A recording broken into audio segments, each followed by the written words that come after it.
the Ghana Institution of Engineering or Ghana Institution of Surveyors. Today, we want to have that conversation that what is the difference between professional associations and professional institutions. Next slide.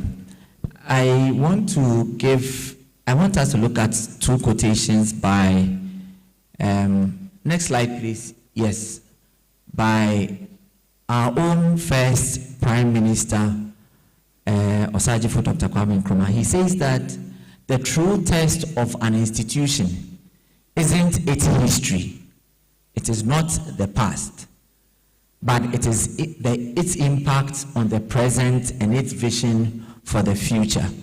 Today, I want us to listen to this conversation and then decide how we want to chart our path forward to make the Ghana Institute of Architects better. Then I would want to quote Dr. Maya Patel, who is a sociologist, that professional bodies are the compass that keep a discipline from drifting into chaos. They align ambition with responsibility. What responsibility do we hold as architects? Who are we? What is the mandate given to us? If you are inducted as an architect in this country, what are you swearing your oath to? What do you have to do to make sure that you maintain the standards in architecture? And that is what we are talking about today. Next slide, please. Next slide. Please pay attention. Yeah, thank you. Now, a professional association is a membership organization representing individuals in a specific profession, focusing on promoting members' interests, networking, training, and advocacy.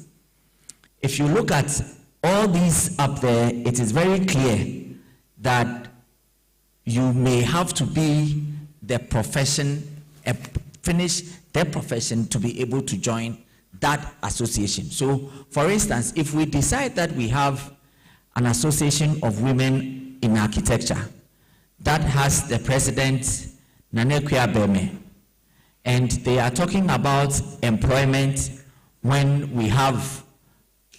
a job opening is in. For instance, we go and negotiate.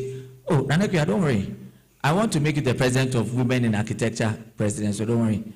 So if we have an organization like that, and we think that we have received the opportunity to have a certain group of a certain number of architects employed in the public sector, for instance, as an interest, the women in architecture can go and decide that, listen, as part of it, let's negotiate for at least 40% of the membership that you want to employ to be women.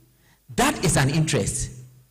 That you don't have to be certified to become a woman in architecture, unless, of course, you have LGBT issues.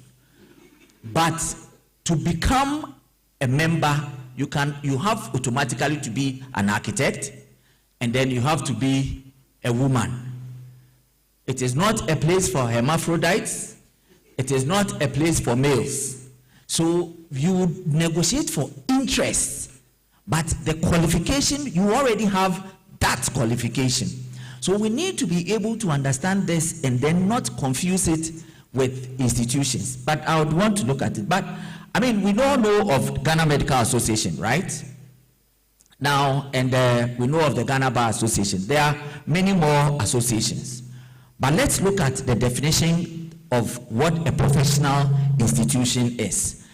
That is different from professional association. Next slide.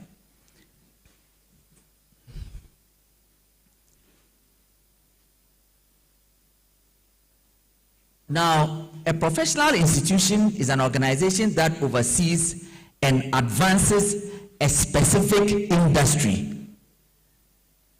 Its primary goal is to promote excellence, set standards, and ensure that the profession is recognized and respected.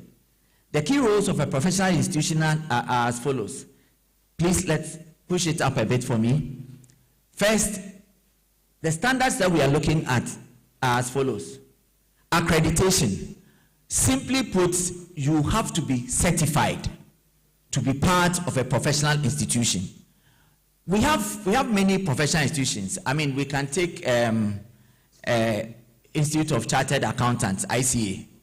If you are not a chartered member, or if the ICA doesn't certify you, you can't become a member of a chartered accountant. But if you decide that you have an association of women in accountancy, you can do that. It's not a problem. In fact, for those of you who know me, my wife is the former president of Chartered Insurance Ladies Association. You have to be chartered and you have to be a woman. But Chartered Insurance Ladies Association does not certify any group of people. So first and foremost, a professional institution must be given an accreditation. Now, you know, we've had this conversation all over the place. For those who know how RIBA, you know, the process of going through the Royal Institute of British Architects, you do your part 1 and part 2, like what we have here, the BSc and the MArch or PJDIP. And then after that, you come to the institute, you go through your training, you write an exam, you pass, and you are certified. When you are certified, then you have the license to practice. That level of accreditation that we are talking about is what a professional institution does. It is not a professional association. And I think that it is time that we discuss, and once we go further, we'll understand a bit more. Now, the professional institution is supposed to be for professional development. All kinds of things. I mean, continuous professional development, maybe organizing yourself as you know, to be able to go through a particular course, associating with maybe Project Management Institute to come up with courses. And at the end of the slides, I'll explain what the future looks like in strengthening the role of an architect's institution as we have it. Now, so we advance the profession through continuous professional education, and that is what we are supposed to be doing. For the past about 10 to 12 years or so, we've tried that. Even when you want to renew your license, you must go through continuous professional development. Look, I think that we have slacked, and we will get to a point where we would have to institute it, whether it will please us or not. Because if we do not do that, the role of a professional institution such as ours will not be valid. Now, so let's look at, for instance, the pharmacist. If you haven't done a certain number of credit hours of CPD, you can't renew your license. I don't know why we think that, and it is not the role of an association, it is the role of a professional institution. Next slide, please. Now, professional institutions certify professionals, verifying their competence and expertise, as well as ensuring that the members of the profession go through continuous professional development. In Ghana, we mix up these two issues, and we say that professional association or professional institution are the same. They are not. We cannot say that Ghana Architects Association is the same as Ghana Institution of Architects. Please, I think that it is time for us to disabuse our mind that the Ghana Institute of Architects is an association. It is not. Thank you. Next slide. Now, in the article that I published, I mentioned, I touched on a few things, but maybe at the end of this session, I'll share the Professional Bodies Registrations Act. I have a PDF. I'll put it on the forum for everybody to at least own one, read it at your own pace, and try and understand it. This is what would be the backbone of growing this institution. And I am so happy to talk about this even more because we have our students here, and so that it can go down to the last person along the pecking order. So here is this. The Professional Bodies Registrations Act actually talks about the practice and regulation of architecture. It's an old law. I think it was passed during a champion's time in 1973, and Act 143, but it's been reviewed. I think about 4 or 5 years ago, it was quietly reviewed. A few clauses were taken out. Now, if you surf, you can see both acts. You know, some of them on a website like GhanaLegal.com. You realize that the new updated reviewed article act is on it. So I think you can easily download it. But the main objective of this act is to promote professionalism, integrity, and public protection in Ghana. Now, it basically outlines the role of the professional body and the role of the regulator. The regulator is supposed to be checking the activities of the professional institution and making sure that they monitor how you examine your candidates who want to get the necessary certification and all of that. So it is very important. It also clearly defines the role of professional institutions and not professional associations, and I'll explain as we go on. Please, next slide. Yes.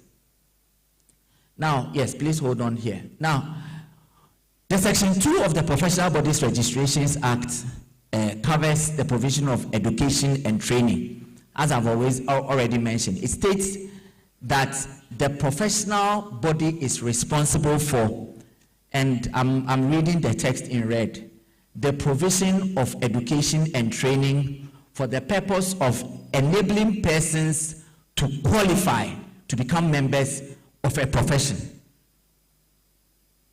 The provision of education and training for the purpose of enabling persons to qualify to become members of a profession in relation to which a professional body is registered under this act shall be under the control of the body of the registered professional body. So the professional body is responsible for the training and qualification, but the supervision is under the regulator. And this is quite clear in the act. This is consistent with the functions and role of a professional institution and not a professional association. Next slide. Now, professionals have always debated on the freedom of association. I think that if I decide that I don't want to join architects who are artists in the Ghana Institute of Architects as an association of interest, I don't think that it's by force. However, and that to become, if you are an artist and you are an architect and you form an association and you decide that you want to do a few paintings here and there, you are basically promoting some kind of interest. But it is important that we explain, because we have had these conversations of various splinter groups. In fact, yesterday when I was talking to Dr. Dovido Fosudote, he explained, I don't know how the conversation drifted there, but he explained that there are a lot of splinter groups happening in the UK in the various inns of courts. But when I asked him what was the difference, no, they were different purposes. Some of them have historical reasons and a whole lot of other things. However, what you need to do to graduate is stratified. Now, how do you become an architect who is properly registered in this country? The Section 7 of the Act is clear. It said the registrar shall, subject to this Act, register a professional body applying for registration if satisfied that, first and foremost, that number, the number of professions, the number of professionals form at least 75% of the professionals in the country. If we have, for now, I mean, on our standing register, well, it includes a couple of dead architects. We have about 1,320 or so. The subscriptions paid so far, if we look at it, we are hovering around 250, 750 thereabouts. Now, if today about 700 architects decide that we want to form a new institution, immediately the Ghana Institute of Architects remains redundant, basically because any professional institution must represent at least 75% of architects or that particular profession in the country. So that is the first thing. The second thing is that the minimum number of a professional body that you can have in this country should be not less than 50. 50, not less than 50.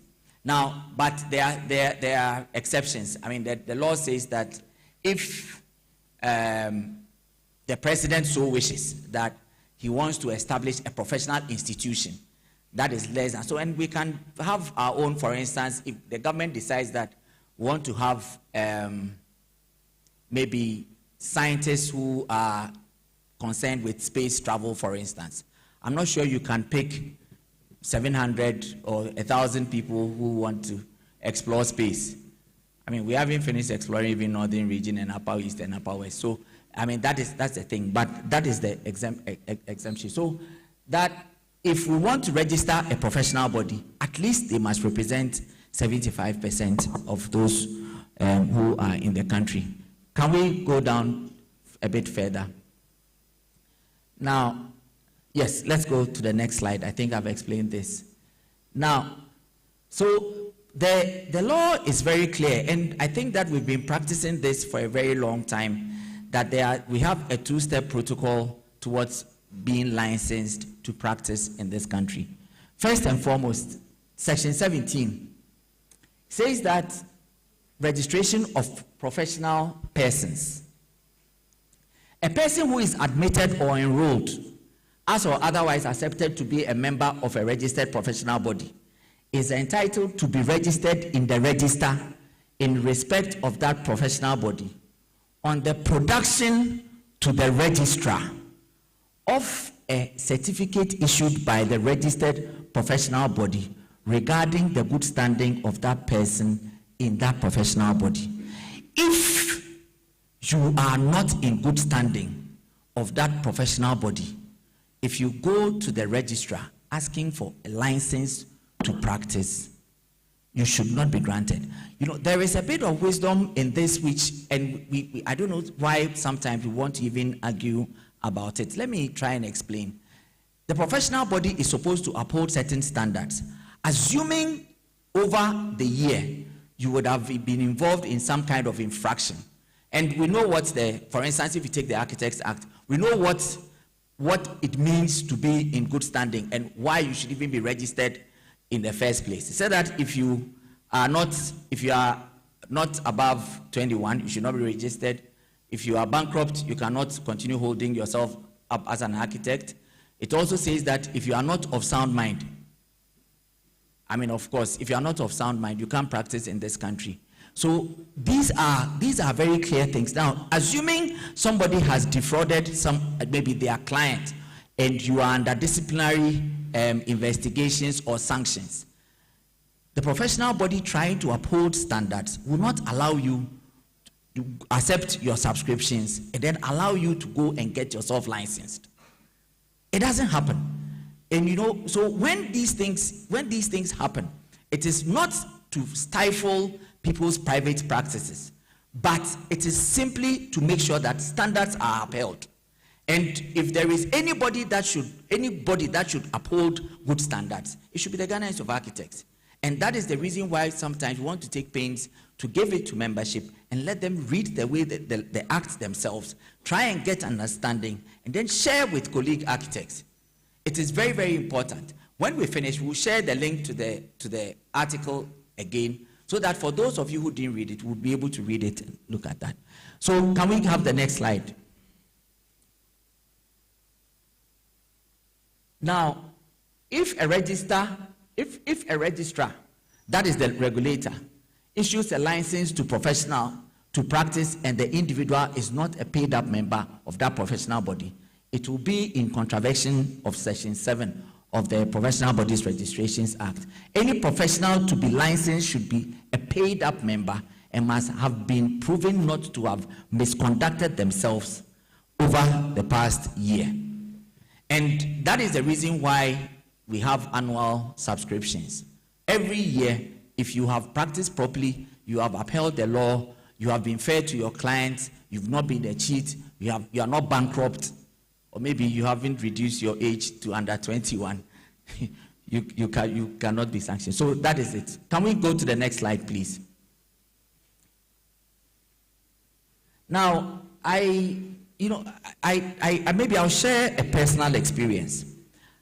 I think when Mr. Chairman was president of the GIA, I wrote a letter complaining about an architect who tried to supplant me on a project, and the client who refused to pay me, and I was asking the Ghana Institute of Architects to review the decision and see if we can get some adjudication from the Ghana Institute of Architects.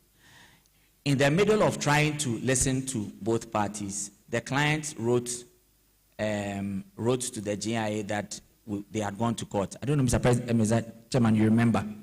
Now, and that was 9 years ago. In fact, August 16th was 9 years.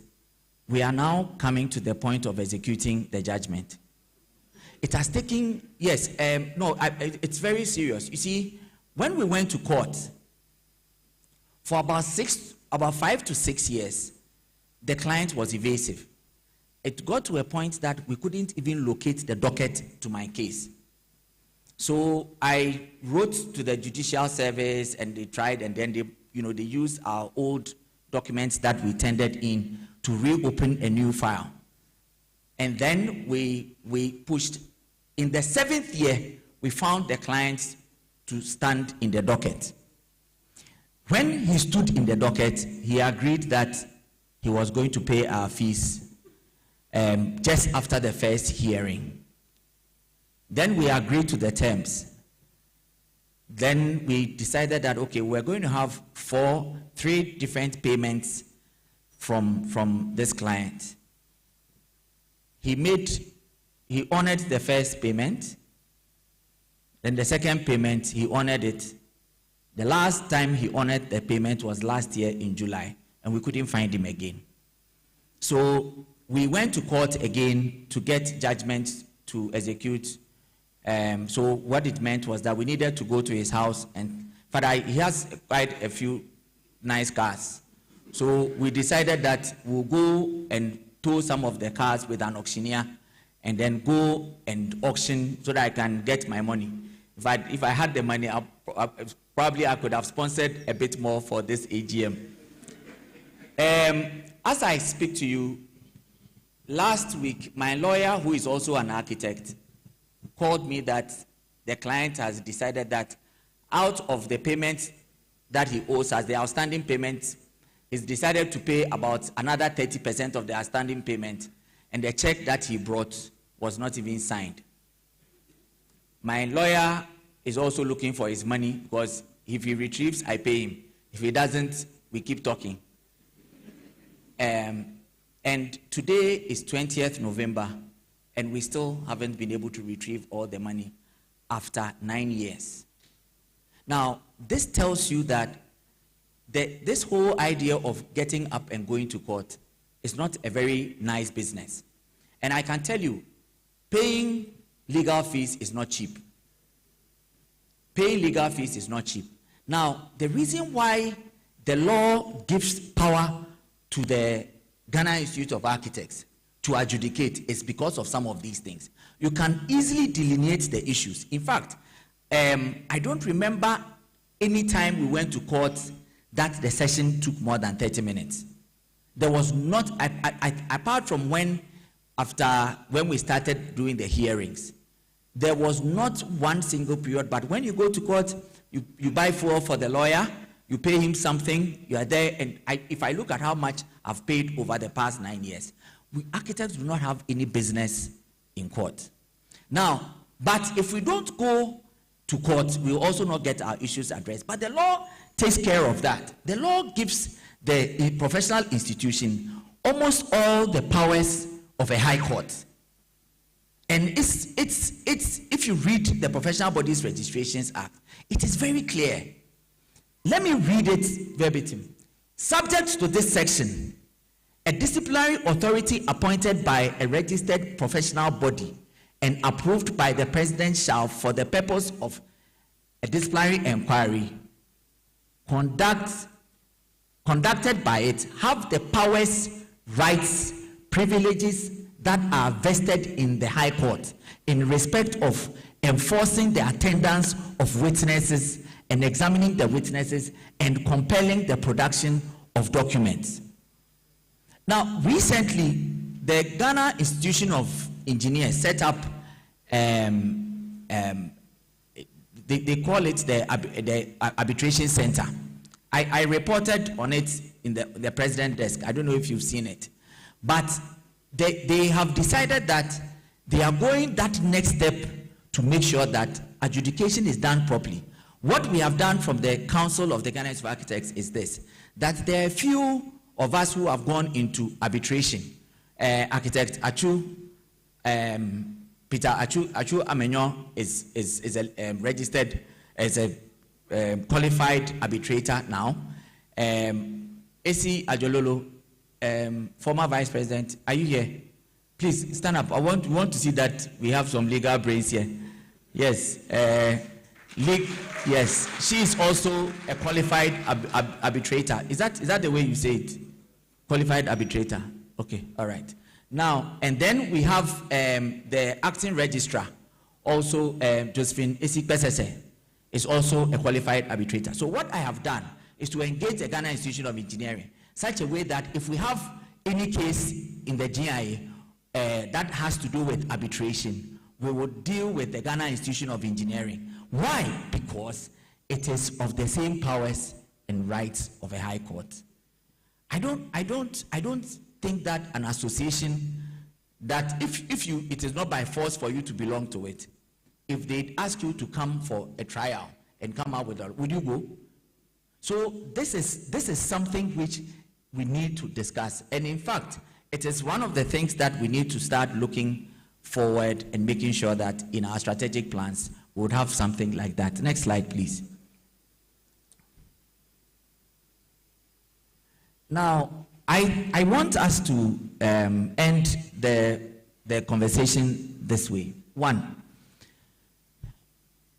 we are, the Ghana Institution of Architects is not an association. Mr. Chairman mentioned it in a statement, but I don't think that there is any further emphasis that I have to give beyond this one.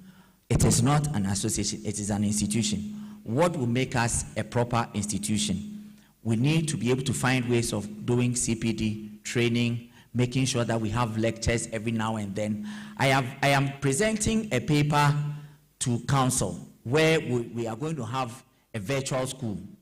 We want to be able to have a situation where if, for instance, you are a young architect, maybe out of school, and you want to learn how to do project reports writing, for instance, we can put together a curriculum. Then you attend the class, you'll be certified, and you can add it to your CV. We can partner with project management institution. We can partner with something like Project Management Institute, for instance. I mean, recently, I went to give them a talk on uncompleted projects, why we have so many uncompleted projects in this country. And you know, they said that, oh, they realized that it was so deep. Can we structure it into some kind of course? And because there was a particular reason, you know, in this country, whenever you write a contract, all the contract conditions that you have to meet is on the side of the contractor. You know, the contractor has to give you tender guarantee, they have to give you a performance bond, contractors all risk, sometimes they even ask you to give retention bonds. But if you go to a place like Kenya, you cannot sign a contract if the client doesn't give you a payment bond. So you can't just simply say that, well, the contractor has finished his work, the architect and the other consultants have certified the work that the work is okay to continue, you know, and that the contractor has to be paid. And the client will say that, well, we don't have money, can you hold on a bit, and a whole lot of other things. In Kenya, it doesn't happen. Now, if we want to be able to advocate for structural changes like that, we would have to work a bit more as an institution, and then make sure that when our people get into the right places, we can bring in structural changes like that in our legal framework. Now, if council decides to get any redress, the membership must be aware of our commitment. Now, for instance, I mean, for those of you who are seniors in here, you know that one of our well, a former member took us to court. The reason why I'm saying a former member is that he's not a paid-up member of this institute, and therefore, and I've had a conversation from. I had a call from the Ministry of Finance asking us questions about. I said, no, he's not. If you are not a paid-up member and you haven't paid subscriptions, help us to pay the salaries of our secretariat people, pay electricity bill. If you haven't paid your subscription, please don't call me. We are not friends, because the cost of running the secretariat is coming from you and I who have paid our subscription. So if we decide that we want to go to court in any circumstances, the membership would have to know why we are going to court. That why are we going to court? Because we want to make sure that we have a redress. But that is what we are going to do. Now, we need to stop using this association thing for institutions. Please, let us continue to understand that the Ghana Institute of Architects is not an association. I would want to end here. I don't know whether there are questions, but I think this is clear enough for everybody to understand. If you don't ask me a question, I'll be very happy. But I would want to end here so that if there are discussions on this matter, we can take it up. Thank you very much for listening.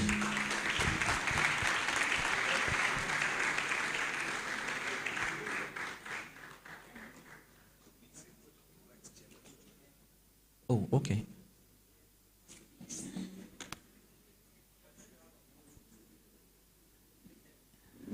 I hope I'm not being installed.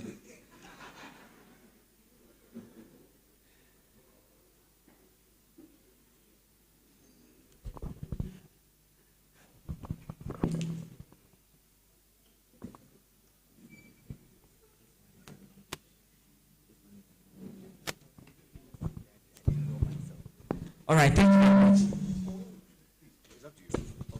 So we have a mic in the aisle. Please raise your hand, identify yourself, shoot straight to your comments, question, suggestion. If you have a prophecy to, alhamdulillah, we'll take it.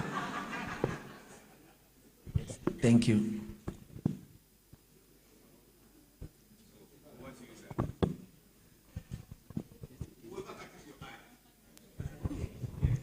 Yeah, I'm Alex Mafu.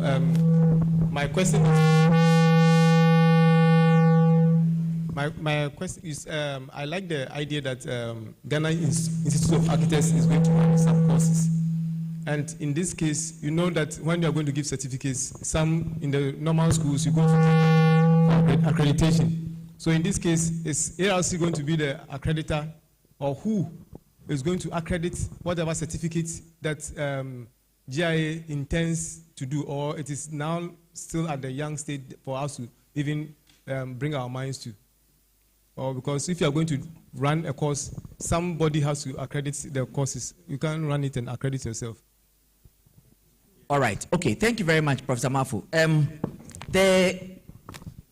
The courses that we want to get the accreditation, if you read the law, both the Professional Bodies Registrations Act and the Architects Act, the conduct of any course that we run is supposed to be checked by the regulator. It is not, you see, let me try and explain what the institution, if we were functioning properly, looks like. The institution should look like, how, for instance, UPSA started, or maybe ICA, where we have an administration, lecture halls, we bring in professionals to come and teach specific courses. We write out the curriculum and make sure that, it is properly published, so that when the certificate is done, it will be recognized because the curriculum was approved by the regulator. We shouldn't just get up and decide that we are going to have courses and then we do it on our own accord. It shouldn't happen like that. Let me give you a typical course, for instance, that we could have. One of the first things I do with young architects who come to my office when we are going for fair site meetings is to list 10 key things that I do when I have my fair site meetings. What are the checklists? So, drawings, this, is there a valid contract? Are there, insurances? How are we going to do project reporting? What is the contractor's report? What is the consultant's report? Photography, and all of those things. They're teaching something like that to young architects and the content would have to be submitted to the ARC for ARC to approve and say that, okay, we agree, maybe add this. Now we want to see those who are going to teach the course, for instance. So then we can have a survey. We can have well, not a survey, but at least the backgrounds of those who can teach such courses. Maybe it's an architect of minimum 15 years standing, who has shown that he had carried out projects, of certain caliber. Submit your CV before you be allowed to even teach. This thing, it's not a very simple thing to think that, oh, the GIA is just going to be accrediting courses. If the structure is such that it goes to the ARC and it is not approved, it's not going to be carried out. I can give you examples of how we have collaborated with the ARC. We wanted to do limited examinations, for instance, because there are architects who have worked in other jurisdictions, worked, Royal Institute of British Architects, AIA, and all of that. But when they come to Ghana, we want to examine them on the same courses, whether you understand project management and all of that. It wasn't very necessary. However, we still have to examine them for them to know local statutory compliances. How do we do our permits? It shouldn't be the same as they do in London or US. What are local laws, building setbacks and all of those things? What are the requirements when it comes to EPA, for instance? So we did a proposal, submitted it to ARC, and ARC agreed that we would agree that you do 1, 2, 3. So if you were there at the last induction, you realize that architect Eso Afram's, Eso Labi's daughter, who had practiced outside, in fact, she came through interviews, and the examination committee decided that apart from going through the interview, she should go and carry out some kind of internship in a recognized firm before she was certified. So the thing is not, it just simply doesn't depend on the Ghana Institute of Architects. If Ghana Education Service decide to come up with a curriculum for primary schools, the Ghana Education Service would have to certify that it is appropriate before you start teaching. So that is the kind of structure that we are looking for. Thank you. Yes, I saw a hand somewhere here. Sir, you had your hand up, or you're okay? All right, madam. Architect A.C. Ajololo.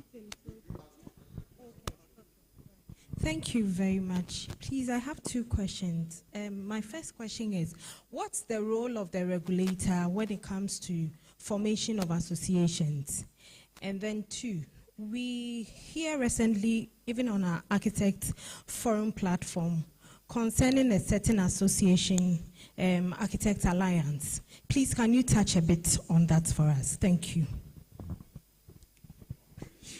All right. So the first question is, what is, yes. Okay, let's take one more question. All right. Okay. Thank you. A.C. Ajololo. My question is, what is your take on the universities that are springing up, that are holding, are having architectural courses? Example, we have... Yes, fine. We have architectural and sustainability. AESD. Yes, in Ho. Yeah. Okay. I think it's in Ho. No, Somanya. Yeah. How Yes, is it related to CU and KNUST? That's my question. How are they related? All right. So let me take the first one concerning the role of the regulator in the formation of associations. It's a conversation that we are having. First and foremost, the law regulates the name and the use of the word architecture, architectural, and architect.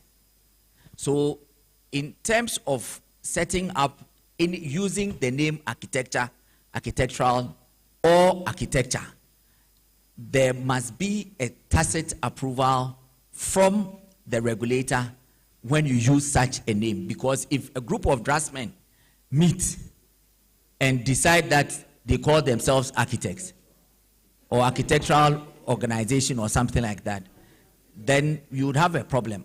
However, in terms of the details as to what level of recognition that has to be given is something that we need to discuss. We need to understand that since 1969, we haven't had the opportunity to review our act. So these are some of the things that we want to discuss in terms of further responsibilities of the regulator.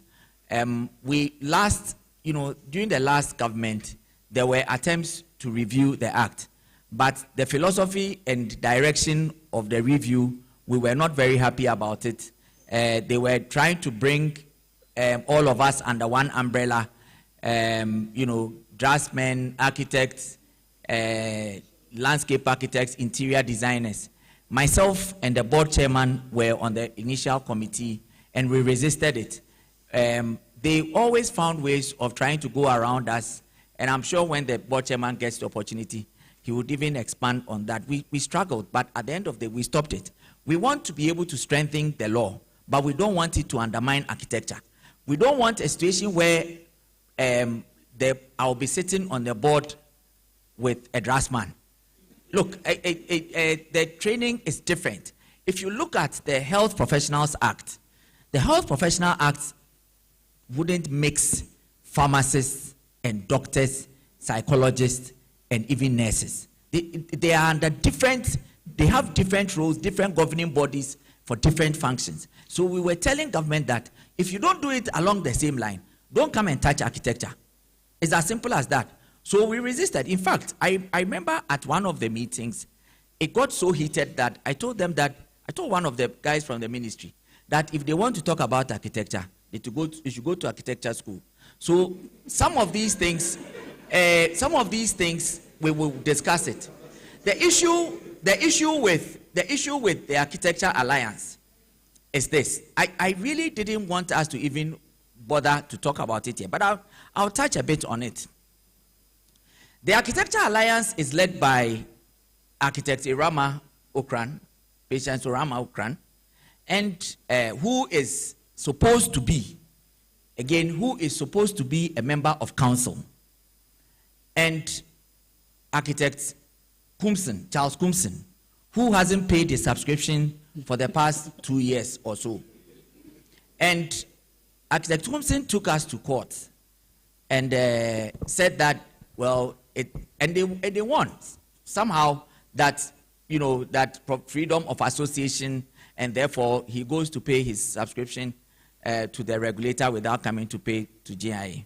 So when I got a call from the Ministry of Finance that they wanted to discuss a letter that has been written by architect Kumson to the ministry that they should look at how fee fixing for the regulator, should be done, I responded to the minister that I will not discuss any matter concerning any architect who is not a paid-up member of my institution. And I beg you should applaud that. It is very important. We won't do that. You see, so when they started, initially we all thought that, there is no need going to haggle with your own group of people. We've seen it before. We all know the direction it will go. But I cited an example when we met with the Minister of Foreign Affairs. I stated that in the Bible, when the two prostitutes went to King Solomon to claim that the baby who was alive, right? The real mother of the baby said that it was okay, don't kill the baby. Give the baby to the other prostitute. Because that was the clear definition of ownership, that you want the baby to survive. Anybody who wants architecture to survive will not divide it. Will not divide it the same way as, yes, will not, yes, it's easy.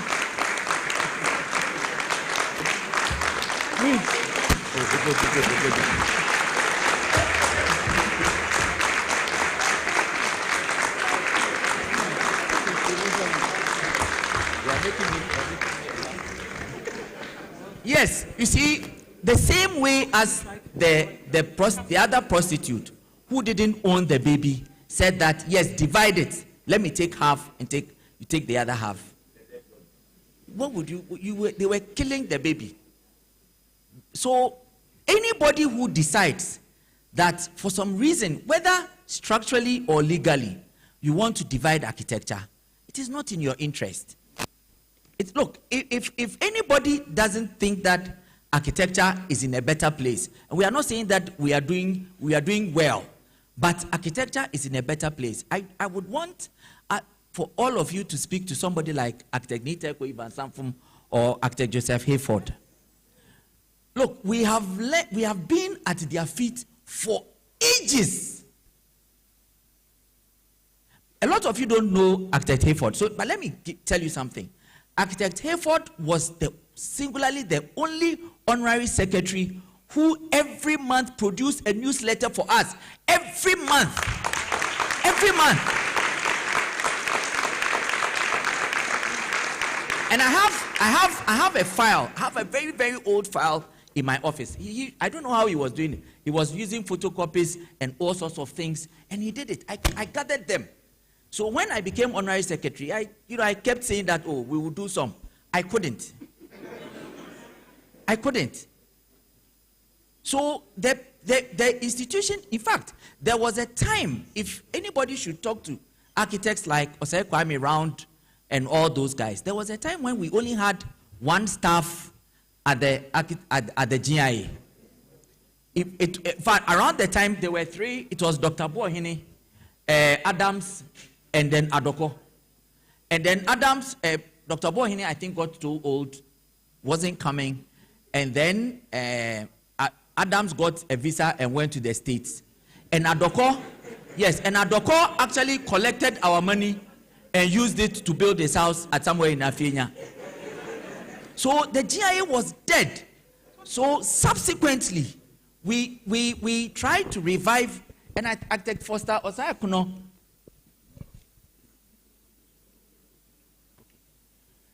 The Architect Osayakuno also, we employed Kwesi as an administrator. I don't know if you remember. Yes, Kwesi. And he also got a visa and left. So the current situation that we have, and look at what the Secretariat has pulled off.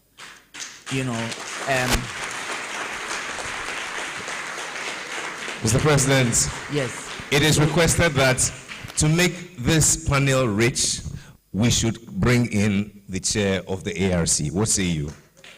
And so, ladies and gentlemen, no, he will join. He will join. So what we'll do is this. Now our panel, they have jotters and pens. We're going to take about 5 questions in a row, throw it to them, and then they will get back to us. Is that a good deal? Thank you very much. A round of applause for the chairman as he takes his place here.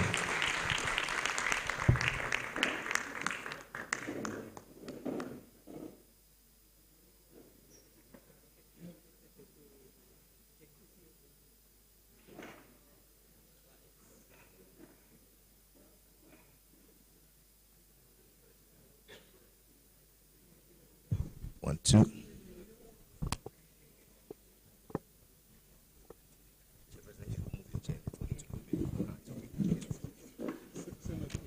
In the meantime, more questions are invited. I think we're having a very good time here. Yes, AC. Yes. Okay, Somanya, let me just do very quickly. I have made, the council has made a contact with UESD. We got the contacts of the head of department. We have already paid a quick visit. The honorary secretary visited the school to have preliminary discussions. But we want those who understand the structure of education to deal with it. There is an education committee led by Professor Dia. We have Ninette, Mrs. Ninette Kwalfiu, Professor Alex Marfo. I think there are 4 or 5 of them who are all academicians to give us advice as to what we need to do in terms of their curriculum and all, because we cannot easily go to the university and interfere because GTech has given them the permission to run. So we have also set up a chat group of all the lecturers in the technical universities and those universities so that we can start the dialogue and then bring it to some point. I'm sure we'll report to the council in one of these ordinary general meetings. Thank you. Mr. President, I'd like to add to this. Now that we have the ARC chairman here, it's important that we query the enforcement arm of the Architects Registration Council. You know, it's one of the things that I used to speak about in my time during on the board. I see no strong enforcement arm from the ARC. There are times you walk in the street and you see a kiosk with architectural something on it or other. And I used to take the opportunity to report some of these things to the ARC. I would encourage Architect Iselapia to give us some assurances that this will be taken care of very shortly. A very good afternoon to all of you. So, one of the very clear things that this particular governing council has resolved to do is to make compliance a big issue. It's a low-hanging fruit in many ways, and apart from dealing with issues of the law, it would also provide bigger opportunities for the body as a whole. So for that to happen, the ARC currently has limited staff. We've made a quick request for the staff to be augmented to support this drive towards compliance. So for example, we didn't have a lawyer within the staff body of ARC. Now we have one who is starting on Monday. We also have an architect who is going to be joining also shortly. The idea is to enforce the law. They always say Ghanaians are good at making laws, but they don't enforce the law. We've asked for also a vehicle to support that. We're still working on it. I need you to understand that the ARC staff is actually paid by government. That's the whole thing. And so we have to go back to government for some of these things to be done. However, when you sit on the board, one of the first things you will learn very quickly is you have the ability to hire and fire up to a certain level. Because firing from the private sector is very easy. I mean, you misbehave, you don't meet this, I just kick you out like that. In the private sector, in the public sector, it's not like that. Especially anybody who sits there with a white letter, it means that the person has been employed by the president. And so there are processes to go through. Yes, we are working hard now. We have a new, the old registrar has left. He requested to leave, so he's resigned from post to go back into academia. And we now have the acting, somebody who has been assigned to act for the moment. She is Architect Josephine Pesese. Yes, I think she's here in our midst somewhere. And the idea is that there's a new, or let me call it a new reset, which has also affected the Architects Registration Council. We are looking forward to coming back to you next year, but with facts and figures to tell you that we've been able to find a certain number of projects, 1 million Ghana cedis, of which some architects have also gotten benefit. Because we need some of you to join the team. We need some of you to go around. And so with the low-hanging fruit projects, which are a lot of the big ones, very visible in your face, that is easy to do. However, I see architects complaining a lot. The draftsmen are taking our jobs, they are taking our jobs, and so on and so forth. That is a slightly different thing. You can imagine as getting a team to chase draftsmen across just Accra alone. It's going to be a very onerous task. Yes, we'll do it. We'll do it to the extent that we have the numbers to do that. However, I want to suggest to this body, and working in conjunction with the ARC, to actually look at deepening our relationship with the public. So, for example, if you came to an ordinary Ghanaian and you told him that, I have a small session I have to do on you, there is this nurse here and there is the doctor here, who would you like to do that operation? The answer is straight, I'd like the doctor to do it. We need to get to the point where the public understands the benefit of using an architect. And so it's a drive of being visible. We are small in number. You know, if the medical officers say, won't do this, the whole country will be brought to its knees. Immediately, we have things happening. But with us, probably less than 1,000 people, 700 or so, who are properly registered, you can imagine the impact. It's difficult. So you will work with knowledge, and we have to be visible. We have to make the right noises so that society knows who we are and the importance of what we do.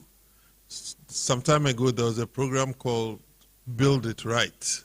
We need to grow such programs. We need to speak and speak and speak again, because faith comes by hearing and hearing.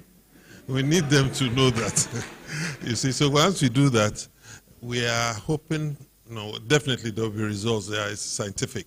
So then the populace will start seeing that. Even though I want to do a 2-bedroom house, my best, and it's $50,000. It's better for me to find some 5,000 and give it to the architect and then take it from there. So there are some of these things, measures which we are going to roll out within the next year. So we'll come back to you as a regulatory body, and we'll work with you to make sure that some of these things are captured and also translated into the review of the Act as we go along. Thank you. Ladies and gentlemen, a round of applause. And so with the permission of the President, we shall take 5 interventions right now. Please let it be direct. You can direct it to any of the panelists. Let it just be straight to the point. Thank you very much, Sakifiu here. So, Mr. President, based on your submission, I want, not that I don't know, but I want some clear definitions then between the ARC's mandate and the GIA's mandate, and whether their mandates either conflict or overlap in certain, so there's some clarity. And then based on the registrar's submission about, how it's going to be difficult to chase draftsmen over the place. I want to understand if the GIA has a certain mandate to strengthen local chapters. Because, for instance, even if it's going to be difficult to do in Accra alone, how much more adding Accra to Takrady or to Cape Coast or to... So if the GIA or the RC can strengthen local chapters, we can stand up and then fight these fights across the country. So I want really to understand what the GIA, for that matter, is doing about strengthening local chapters. All right, okay. Let's take the other 4. Yes, sir, I see another in the back.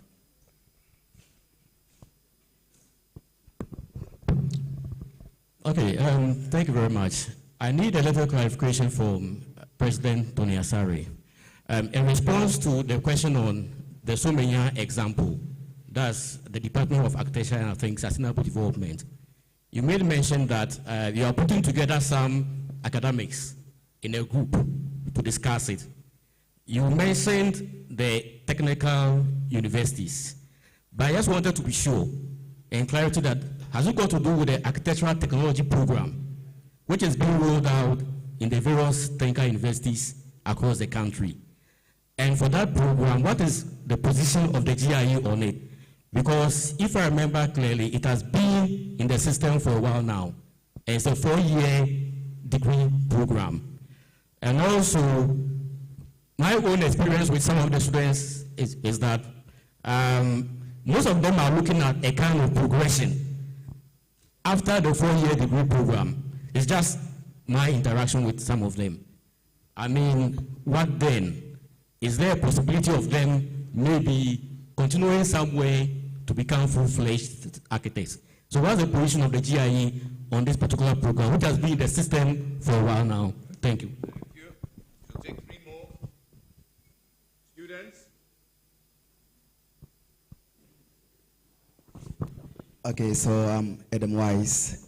Okay, my first question goes to, are there any, when you were doing the submission, it goes to the Mr. President, when you do the submission, you made mention of measures put in place for architects, but I didn't hear anything about with the students. So I want to know if you have anything like a student outreach, a mentorship program, or internship to aid us when we are done with school or anything. Thank you.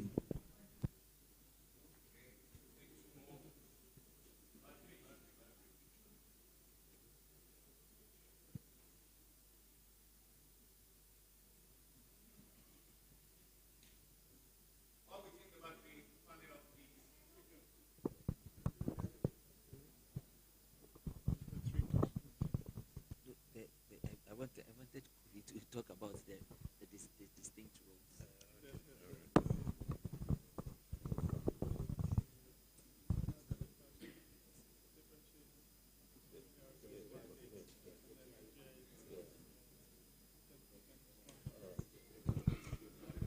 All right. I'm waiting for the MC to give us permission to speak.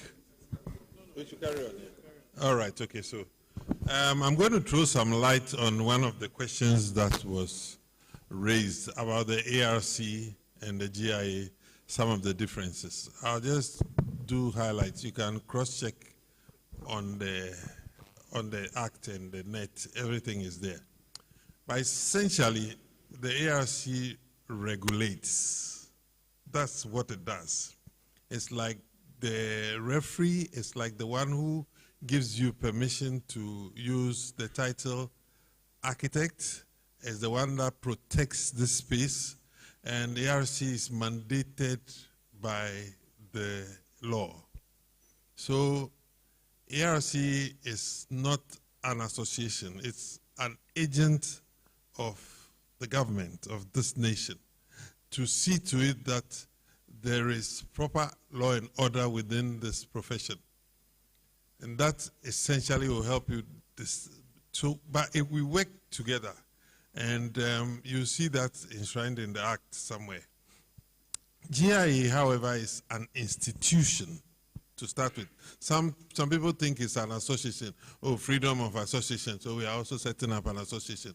No, it's an institution which is recognized by the Act. You read it, you see it.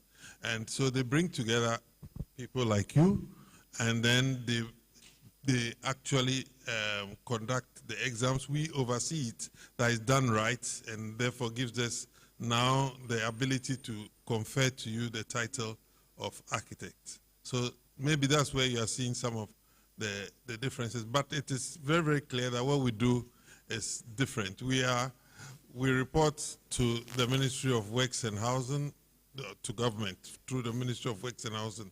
Government has we are responsible for government business in that sense.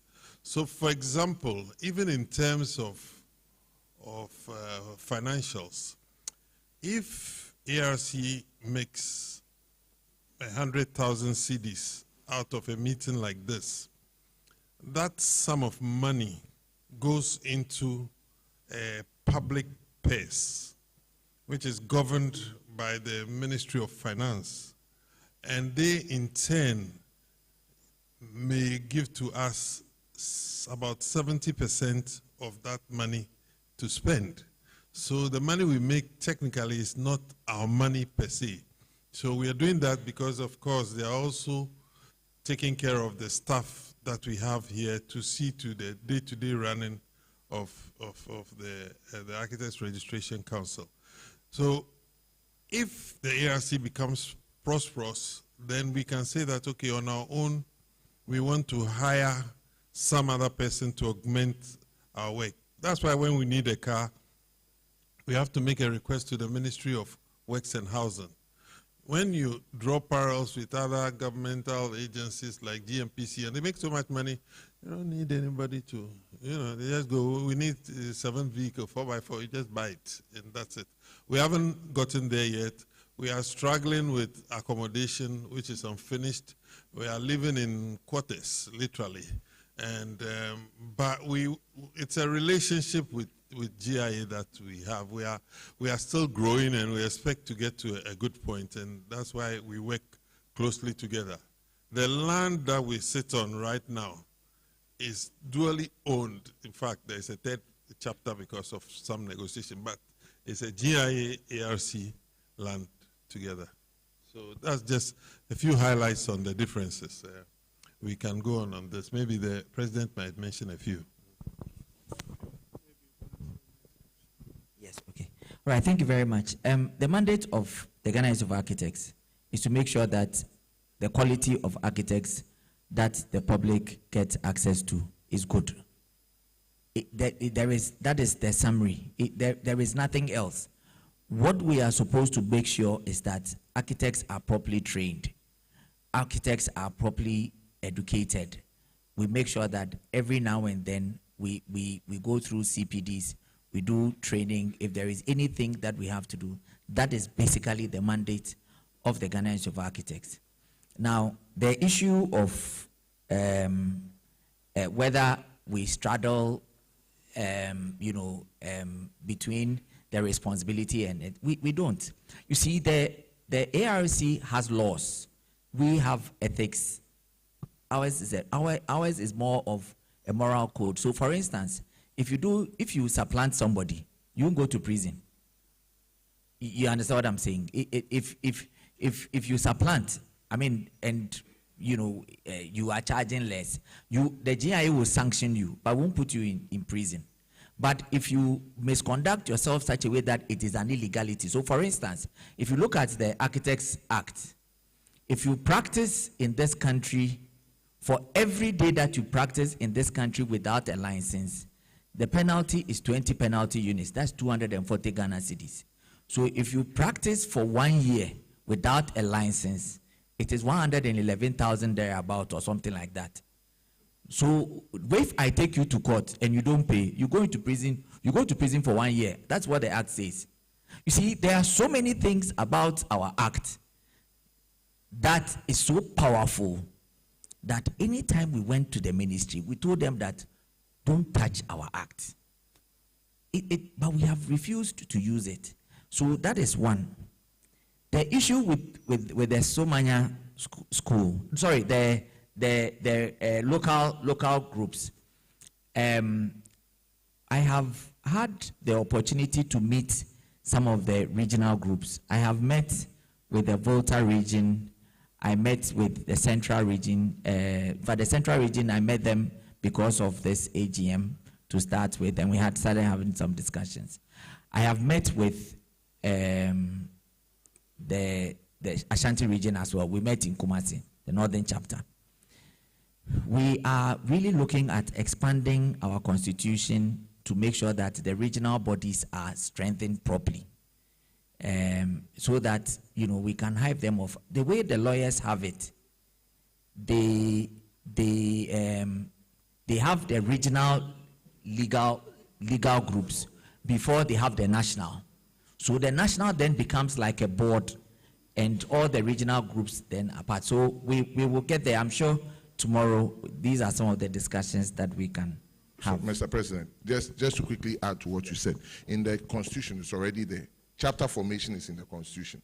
We've just not, in fact, that's how the Northern Region chapter is already there. It encourages chapter formation. If you read it, it's for every, I mean, it's not for regions. It's actually for groups of bodies who can come together to say we're a chapter of the GIA once they belong to it. So it's already there, but somehow we are not doing it. So, I mean, we need to be conscious about it. It encourages it.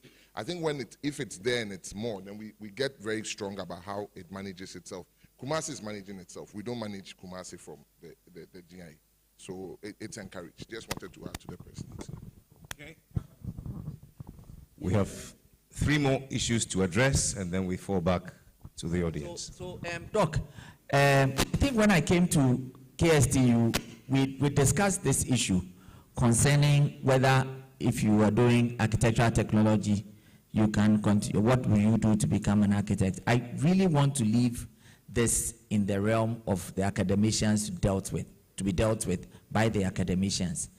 I've explained to, when I met with the Volta Region group, the dangers in the training of those the architectural technologists.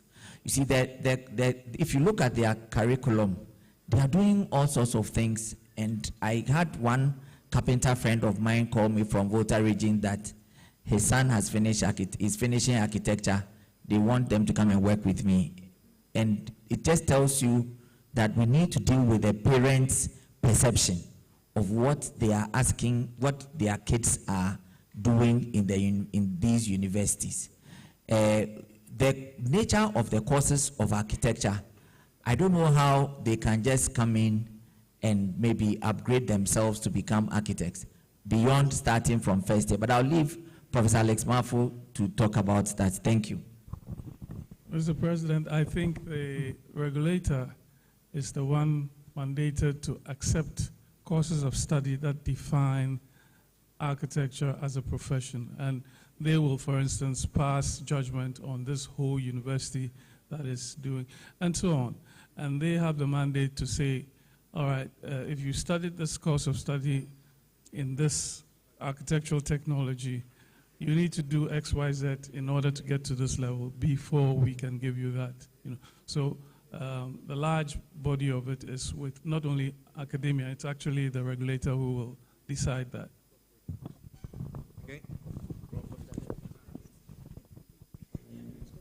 Yeah, thank you very much, Mr. Chairman. And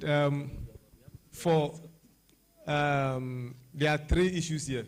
One is the springing up of BSc architecture in various forms. Because now there's BSc architecture plus sustainability, architecture plus something, and there's architectural technology. And then this architectural technology, as my colleague just said, has existed already. And it has been there for a long time. The only challenge that we have right now is that GTech, without consultation of ARC, gives them accreditation to run the course in the technical universities and the other universities. So, as part of the ARC Educational Committee, actually, I don't know whether I'm mandated, I can say this, but we were supposed to write to, no, not GTech, to all the universities to stop and produce permit, sort of. Yes, to stop running the courses and then stop admitting the students. But some way, somehow, before you came to power, Senior Kofi, I don't know why that letter has not gone out, but USD was supposed to receive it, Accra Technical University was supposed to receive it, Sunyani Technical University was supposed to receive it. There are about 8 other technical universities who are all running architectural technology who are supposed to receive it and produce the permits from ARC before they go on. The other aspect too was that currently there's a gap between research and practice. So there's somebody, I think Architect Chumberma is almost about finishing his PhD in career path for architects. So this architectural technology, interior design, landscape, he has been able to map it all, compare it to about 10 different jurisdictions and coming up with a document that I think ARCGIA, you need to call that gentleman for his initial findings to be able to base your arguments on facts. because a lot of the times that the discussion that you are having is always at times sentimental without hard facts about what is it that needs to be done. Because when somebody finishes landscape architecture in the university where JTech has actually approved, and he approved the landscape architecture anyway, with ARC did not stop them from running the course. 4 years later, he's landscape architect. The public doesn't know the difference between interior architect, landscape architect, and architect. So this aspect of this jurisdiction and streamlining it needs serious dialogue between academia, the industry, and this thing with facts, so that JTech will then come to the table and then always ask permission from ARC before they sign the documents for them to go ahead, because they have signed a lot of documents giving permission to a lot of the universities to run these courses. And currently to KNUST, as part of our mandate, I think Professor Dia is not yet here, but we are about to also to roll out some courses. And we told them that, and we've always insisted that we need to come out with a career path for the interior designers and architects, or interior architects who are going to come. After you have trained the person, you cannot leave the person in limbo. So either ARC also come out with another, tell government to come up with a governing body for landscape architects or interior design, interior architects, so that they don't come under the ARC, whatever it is. But some way, somehow, these serious discussions has to happen. But for the universities, they also need their numbers, have to collect their school fees to do their things and other things. So they with JTech are running their programs, and we as a professional body, we are caught in between the middle without any, especially Ghana Institute of Architects, because Ghana Institute of Architects cannot stop any university from running a course. It's only ARC who can go out into the media to say that your course is not accredited, stop admitting students. Thank you very much, Alex, Architect Alex. Prof. Now, so the matters you brought up are very serious matters. Indeed, we just are consolidating the various committees. There's a special education committee, and I think you're part of it. It's coming to the table so you can do your report. There's also a compliance committee and so on. We want this new gestation, this new board will wait for that first report to come from you. Why my predecessors didn't act, I cannot answer now. But what I can promise this August group is that we will act on these matters. And that's all I can say. Thank you very much. So now take the final 5.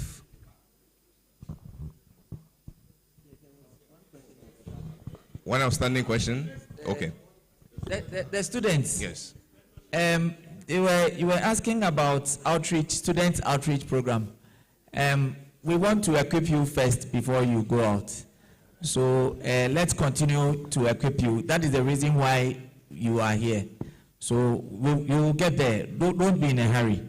Thank you. Thank you, panelists. Really appreciate what you are doing. Please, I'm Christopher Dosadu. Please, on the issue on irregular joins and the draftsman competition with the professional architect, by assumption, could there be any screening and certification for maybe from post-contract going, maybe by a council board from the GIA or maybe the regulator? So for instance, if there is a join to be executed, perhaps this join has to go through GIA, maybe even before the MMDAs accept it. Because some of the MMDAs, per the president's address, there are only 10 architects in 261 MMDAs. So please, this is a question or suggestion I may want to put across. Thank you. Can I quickly address some of the things? Yes, the last one. Time more. Let's take all of them. All right, okay. Good afternoon. I think this goes to my president. I just want to feel safe. You know, in presenting or answering the question of the roles of GIA and ARC, you made us understand that in summary, you regulate the quality of architects within the country. So I saw it like protecting the public, so far as architecture is concerned. What about us? All right. Okay, you answer that one. Okay. 3 more. Yes, sir. Hi. So my name is Samuel Kwamwan. I'd like to throw more light on what my sister just mentioned. So it's more about permitting. The architectural technologists, as we rightly know, they have a stamp to stamp 2 bedrooms, 3 bedrooms. I don't know if the institute is aware of it. And I would also like to mention that concerning the permits, is it possible that the GIA can regulate the drawings that come in before they go to the assemblies? This can also be a revenue generation form. Maybe when you bring the drawings for review, you pay maybe a sum of 10 CDs or 20 CDs before it goes to the district assemblies and the municipal assemblies. Lovely. 2 more. 1 at the back.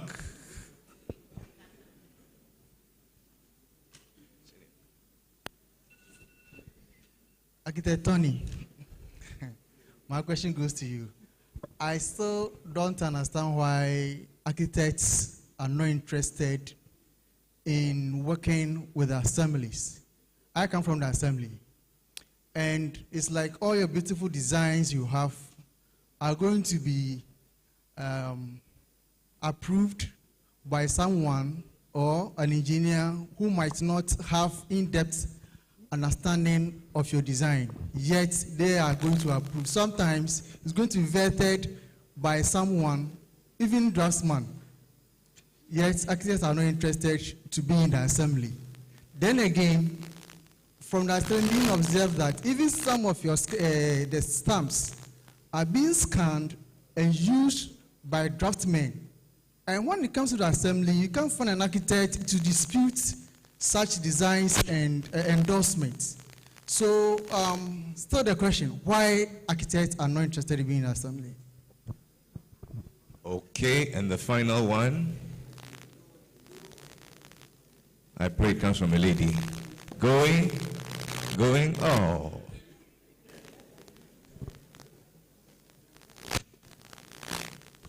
Thank you. I am Lee Felix. On the issue of the accreditation, I am quite surprised that ARC do not have any arrangement with GTEC on it. I assess for GTEC on architectural programs sometimes. Recently, we turned them down because they didn't have any letters or agreements with the ARC. That is because we know. But with the other professions, lawyers and pharmacists, even the GTEC team usually includes a member of the professional body that goes for the accreditation. So it behoves on ARC to write directly to GTEC, insisting that it is a requirement for accreditation. So we need to take that step first, so that for any panel that goes to assess an architectural program, a member of the ARC or GIA is part to do the assessment. Thank you. Sorry. And the final one goes to my lady in red, and then we revert to the panel. Okay, mine is not really a question, but what Professor said, I was just trying to emphasize on that when they finish school, the technologists, the landscape architects, when they come, for example, I'm working with AESL, when they come in, I see them learning how to draft more to compete with us. And I tell them, you are not architects. Why are you interested in drafting? Even QS, some are learning drafting, and they are doing our work. So I don't know how we are going to solve this problem, but that is what is happening. Anything that they do about architecture, when they come, they are learning drafting. Seriously. So that they compete with us. And so that's what the emphasis I want to add to what he's saying. Thank you. Distinguished panel, you have 20 minutes to wrap up. Over to you.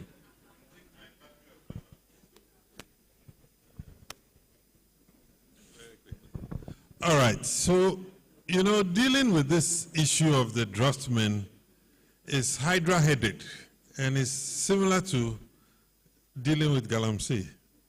Now, if you go to the approving agents, you see that the architectural stamps literally covering all the works. So it either means that some architects are colluding. I know that there have been situations where architects receive, Charlie, make you bring me some 2,000, I go stamp give you, or something, I don't know, but probably that is going on. Because how do they get their stamps in that place? The next one is fraud. The gentleman mentioned scanning and represented. That's another possibility. So what we are doing, what we want to do, together with the GIA, is to collaborate to an extent that the stamp is controlled, data is released from the two organizations to give permission to that particular design for it to be approved. Now, this involves a bit of technology. It involves working with the approving agents as well. But this is something that's dear to our hearts. Once we do that, the first thing which is going to happen is that all the flood of drawings being done by, in quote, the draftsman would not happen that way. The other things which will come, which have been discussed, I don't need to bring all the details onto the table, is involving governmental agencies. You know, as ARC, we actually have sitting on our board the Attorney General's rep, we have access to the minister, so many things, even eventually to the police if we need to do that because of the fact that we house the law. And if we work together, we can reduce this incidence of people just bypassing the architects and then doing their own thing. If they know they have to go through us, then I think the story will start changing. Thank you. I'd like Fifi, as the architect here, to make some comments regarding this control. In our administration, he did some very good work on deploying QR codes. Please, just as a matter of information, just speak on that. Yes, thank you, Mr. Past President. I served under his time as a council member. And rightfully said, we put together this system to check this fraud you are talking about, where we had QR codes which were tied to your subscription. So every time you pay your subscription, it is generated. And then we give you a soft copy which you put on your drawings. So anytime your drawings go to the assembly, we created a back end with a database that was to be given out to the assemblies. So anybody at the assembly picks up the drawing with their phone, they scan it, and they know you are in good standing, and they know you are an architect. And they have your contact also. So they're able to call you to verify. And we believe this is a way that would have weeded out all the quacks. So you would just be there and you receive a call from the assembly that your drawing has come. And if they have any issues, they tell you directly. If you have no idea about it, you can inform them and immediately investigations will start. So this is what we put out then. It's been in their wheels for a while. We've had discussions with the assemblies, but as our chairman is saying, it's like Galamsey. There are a few setbacks, but the council is still on it, and then we'll see when we can deploy it. Now technology is all over the place. Everybody has access to it. So we can also use it to help us curb this problem. Thank you. Mr. Chair, if it pleases you, right after this panel, I shall invite Fee to do a 10-minute presentation of this. All right.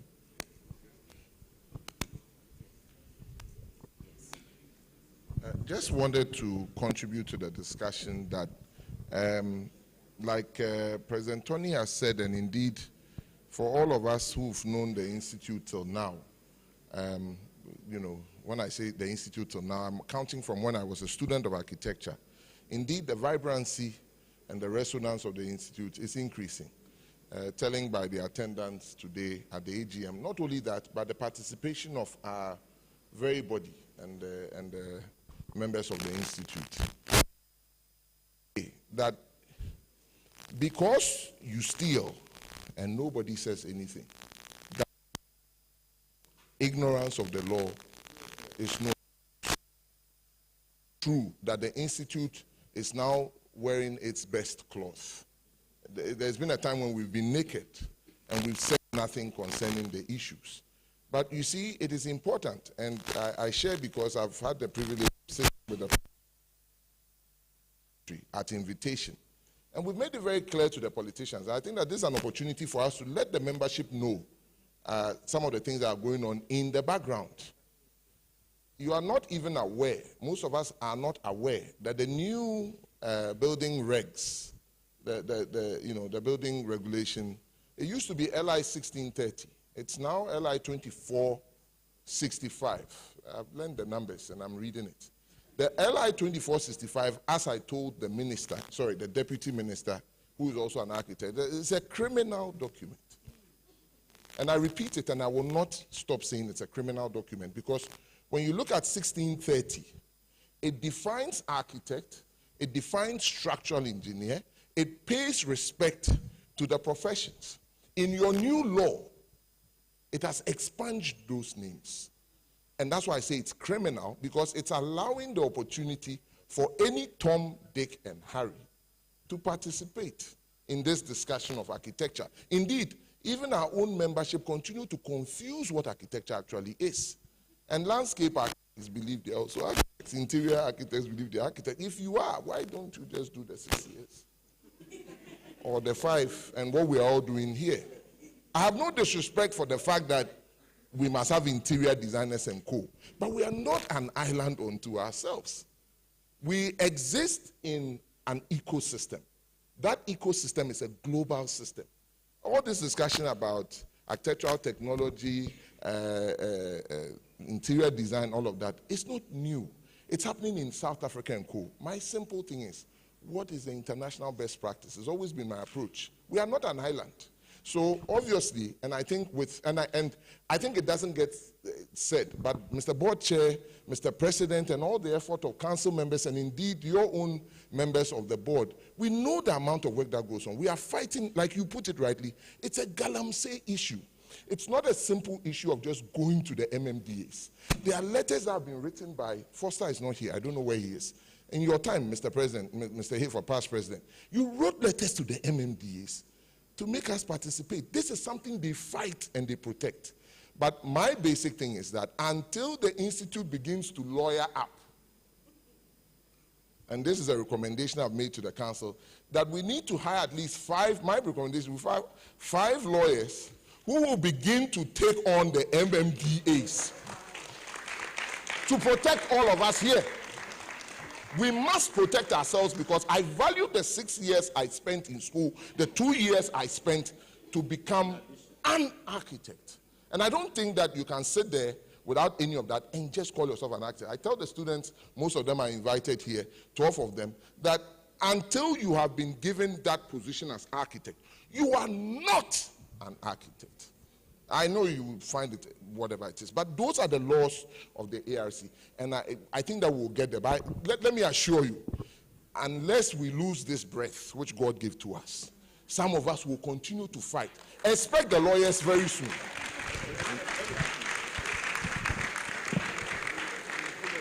Okay, Mr. MC, no, just to add to it quickly, well said, Mr. Vice. To add to the fraud issue, like Honorary former Secretary said, we are building a digital robust system that will detect all this, and we are on it as a council. Secondly, I want to add with my colleague and senior architect Percy that it is a practice we engage at Ayawaso West to ensure that any submission that call for an AIP, the architects behind those submissions are verified. And we make calls to the institute administrator to verify. Some, we also have the database. We check whether those architects, first of all, are in good standing. If they are not in good standing, we verify them. And if we find them that they are not qualified in all the parameters, we call off the AIP, or we even cancel it in order that they involve the right profession. And we've done that countless number of times. So these are ways we are also trying to get ourselves relevant. President.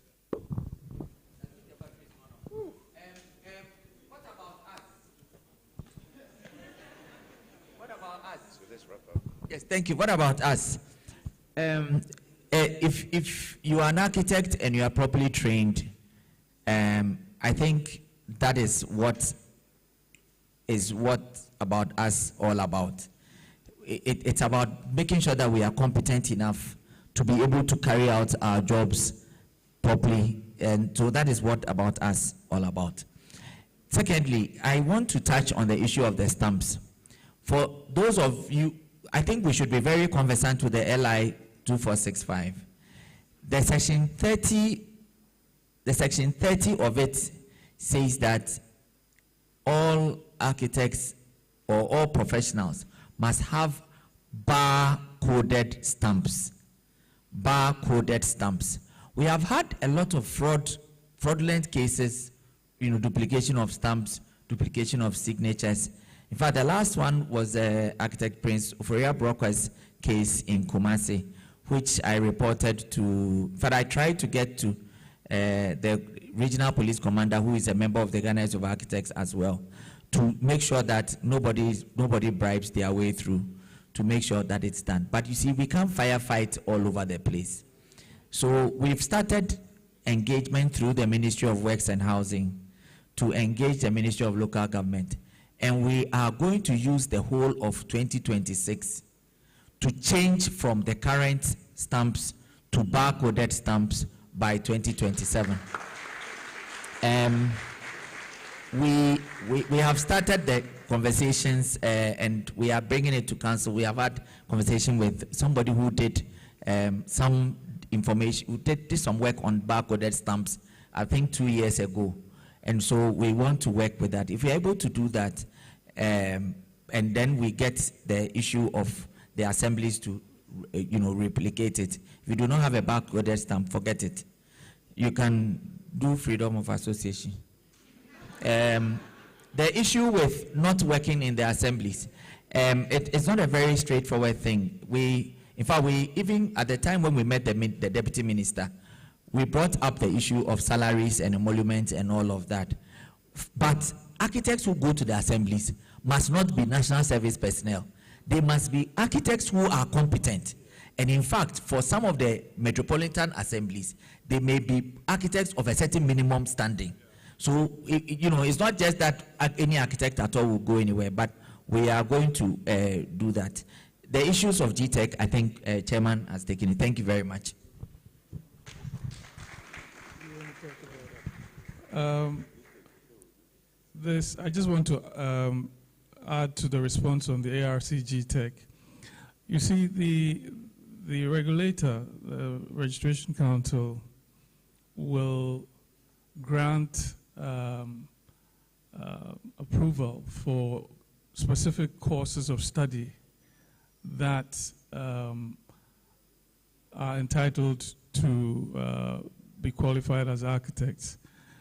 Those GTEC issued approvals and these institutions nowhere.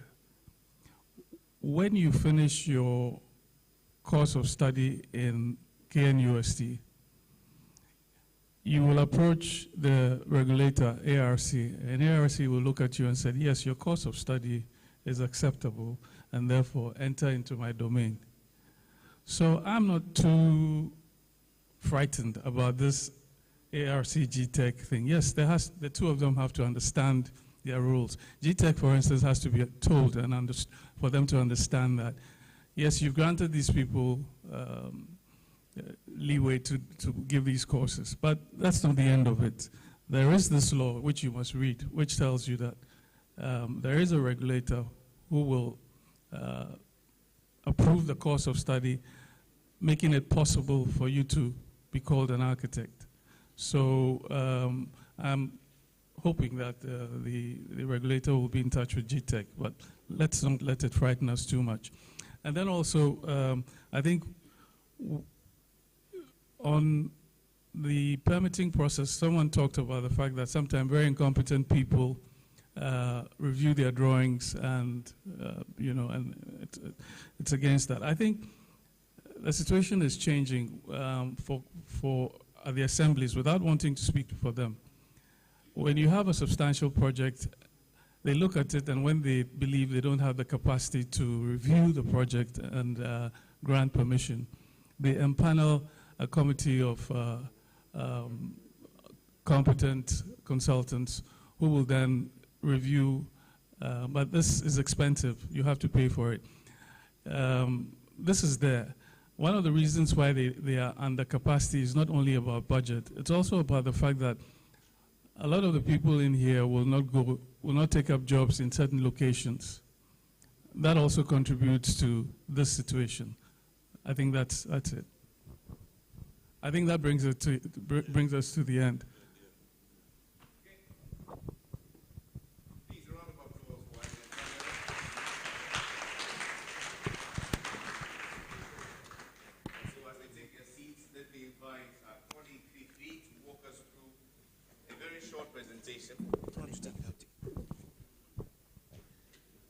For 10 minutes, we'll just enjoy this presentation from our past honorary secretary on tourism as an economic catalyst, a case for Cape Coast. Please, a round of applause for him.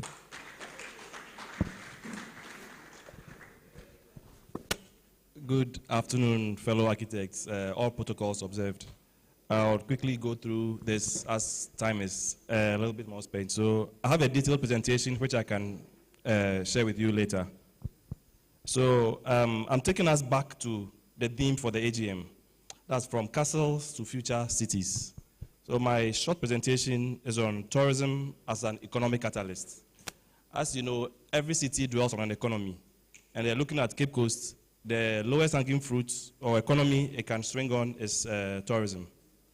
So when you think of Cape Coast, only two things come to mind. You have education and tourism. But education does not spread the wealth through the populace. It's just institutional. So it's with tourism that you can have the economic impact that we seek, that will change the lives of the people. In 2024, tourism sector raked in $4.8 billion. That is from 1.3 million international tourists, not local. This is from the Tourism Report 2024. In 2027, it's expected to rake in, the nation is expected to rake in $8.3 billion on the back of an estimated 4 million international tourists. So this still has nothing to do with local tourism. This is just to give you an idea of what the sector can produce. I think this presentation should have been with the minister around because a lot falls on their lap. So coming to Cape Coast, we all know what the problems of tourism are. There are quite a lot, but we can whittle down them to just 2 points. One is the lack of amenities or infrastructure. The other is the capacity to engage tourists. When you come to Cape Coast, within 2 hours, you'd have exhausted everything to see, and you are bored. Then you have to go back. So this deprives Cape Coast of the revenue from your hotels, staying over, the food. It denies so many people in the economic chain in Cape Coast. So let's go straight to the solution. So we have the Cape Coast Heritage City Project, which is proposed to be a private-public partnership with the CCMA, whom we have been collaborating with for a while. So it seeks to identify pockets of land or facilities in Cape Coast that can provide the infrastructure and then synchronize them to solve this problem. So the following presentation I'm about to show you now deals with 2 sites, but it's open for more sites as they meet the criteria. The first site is at the beachfront, right in front of the Midwifery Council, for those who know Cape Coast very well. And the second site is at the bank of the Fosu Lagoon, just by the Sudu Park. So ladies and gentlemen, let's take a quick tour. Oh, okay, it's already started. So this is a budget hotel that we provided. So it's in the mix of affordable hospitality arrangements. It has the foreigner-room and student type of accommodation. Next is the middle-level accommodation, the chalets. And as you can see, we are trying to make local beautiful again. with local building materials, cane, raffia, compressed earth, etc. So we have the working drawings for some of these actually, and I've actually priced them. The land is also measured, and it's a project ready to take off. The main part of this thing is the Slavery Museum. That's the main attraction of this project. And over here we have the Pan-African Wall of Fame. We have the footprints. That also allows visitors to partake in the history by leaving their footprints there for a fee. For the sake of Panafest, we have this amphitheater for storytelling, etc. The animals you see up there are totem poles. It goes back into history. You realize that every clan, most of the clans in the sub-Saharan Africa, have these totems that represent them. For example, the Fantis have their parrots, etc. And this is to talk about the story from the north all the way here. This is the main attraction of the project, for which all the other facilities are ancillary. It's a museum, not like the everyday one, but an interactive experience where you walk through sculpture, art, with the music, etc., similar to what you'd have in Disneyland. Here we have a local restaurant where only local food will be served. Our Tower of Hope takes you up after an underground experience in the file, which I can bring to you later on. So the concept for this was the shield of an African warrior, because only the strong were taken out of the country. There's a lot of storytelling in the museum that just passed, but there's a separate presentation on it. We also leveraged positively on the door of no return to create the door of return, just to cancel out that notion of a painful experience. Conferencing facilities, we need more in Cape Coast, so we provided that.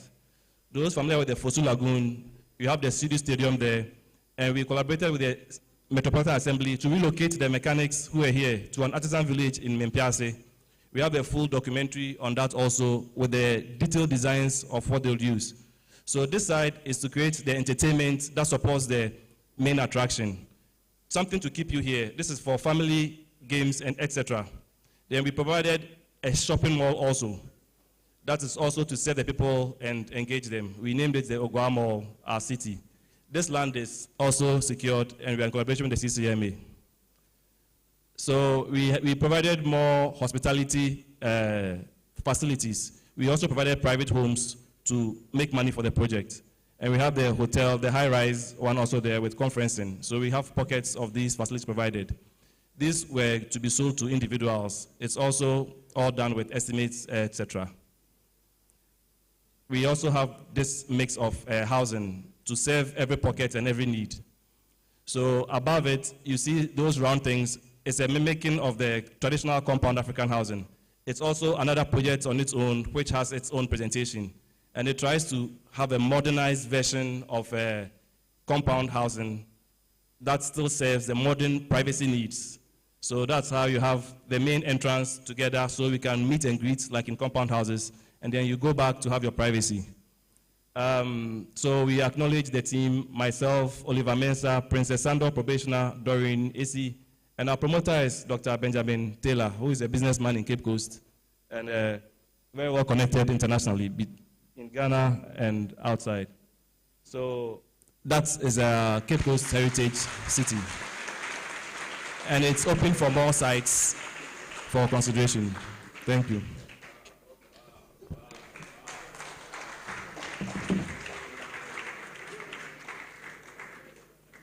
And that's how we give meaning to our theme, from castles to our future cities. A round of applause, ladies and gentlemen. Woo. Shortly after this, we shall break out for lunch. It's in 3 areas: the executive wing, the hall itself, and then we have an overflow upstairs. The ushers will guide us as we go along. It now falls to one of our very own to say thank you to all who have really helped us shape or bring understanding to today's events. Hannah Anto is a Central University student of architecture. Please make her welcome with a round of applause.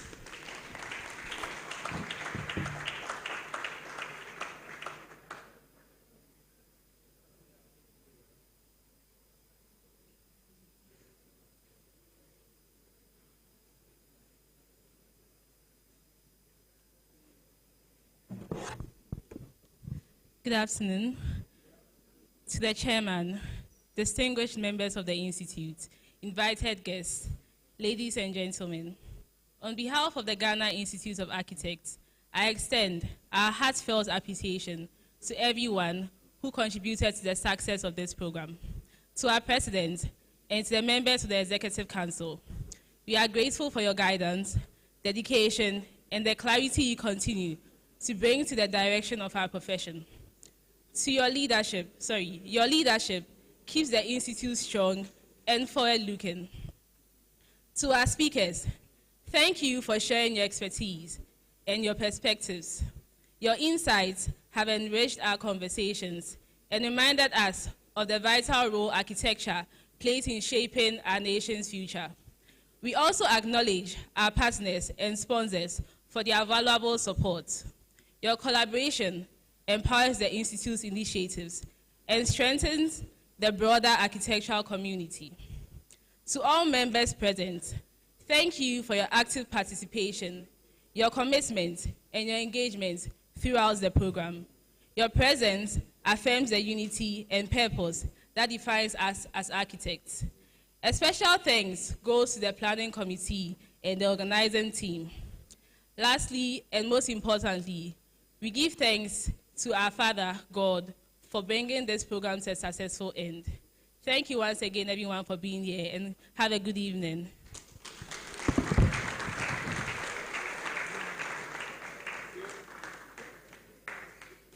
Many thanks to you, Hannah and Tor, for that vote of thanks. Ladies and gentlemen, this is how we bring day one to a close. Like I said earlier, lunch is served in 3 areas. We have an overflow at the back, we have one upstairs, and then we have the executive wing. You may choose to go to anywhere or any place of your choice. But before we leave, let me also hasten to add that tomorrow we reconvene here at exactly 9 o'clock. All are expected to be seated by latest 8:45. I trust that yours will be a fruitful deliberation tomorrow and the next. My name is Jerry Ajololo, and I'm thankful for the pleasure of your time and your company. Right about now, bon appetit.